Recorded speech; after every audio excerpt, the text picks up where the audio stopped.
Right. So if then else, I think these are quite straightforward to understand. I don't have to explicate it further.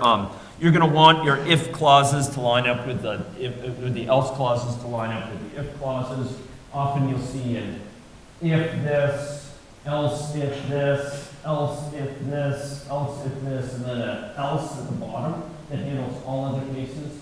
And you typically want that last else because it often handles the default situation, or it may handle a non-standard situation that you got to handle to have robustness in your program. So you want that extra else in there in many, many cases.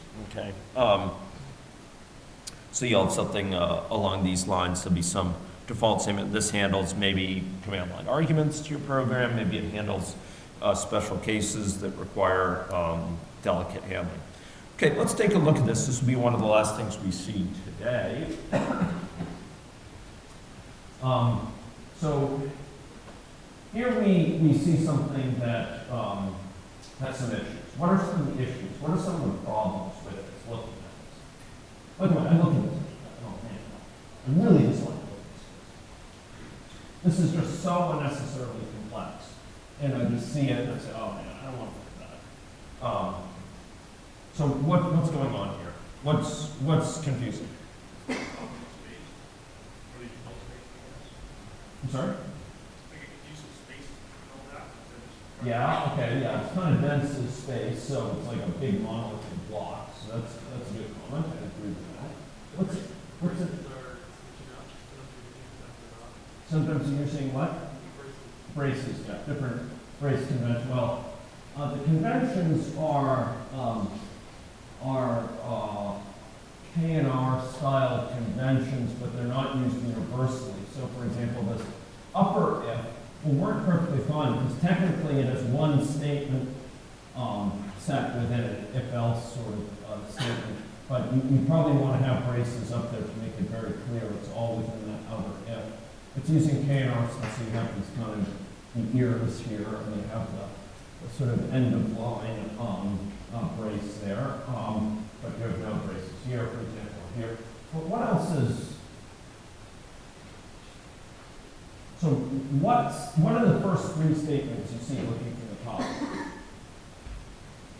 If. It's like one if nested inside another, nested inside another. It's just like a chore to look at. I mean, surely this does something, and if you need to have nested ifs, I mean, you could wrap the inner ones in a function, for example, call that function which has a nice clear name, and you know what their job is in life. Here we have to kind of look through and we have to reason about, oh man, so do if, and then else here, and then if, and then else, if, and else. It's just, you know, it's just a load to look at. You know, sometimes you see code like this that's hard to improve, but in this case it can be very easily improved. What is this thing doing? I mean, what are those ifs doing? Okay, yeah, and that's if you have three arguments passed as part. So this is sort of cases where we have these two arguments here, and the third one being a program name. So we have the first argument and the second argument. We're making sure that they're present. And if so, first we see if the first one is readable, second we see if the second one is writable, and if not, we give a variety of errors. Well, there's cleaner ways to do this, okay? This is, for example, quite a bit better, okay? So if the first thing fails, then complain. Otherwise, if we have enough arguments, check if the first one is read only. If not, immediately sort of put together. Check if the second one is read only. If not, we'll deal with that. But for this kind of default case where we have both, do the necessary work. Cleaner, we don't have this if within an if within an if. We instead have them all sort of lined up here in a row that's less confusing than this, where we don't have to look for these exceptional cases down here to find what's gone wrong.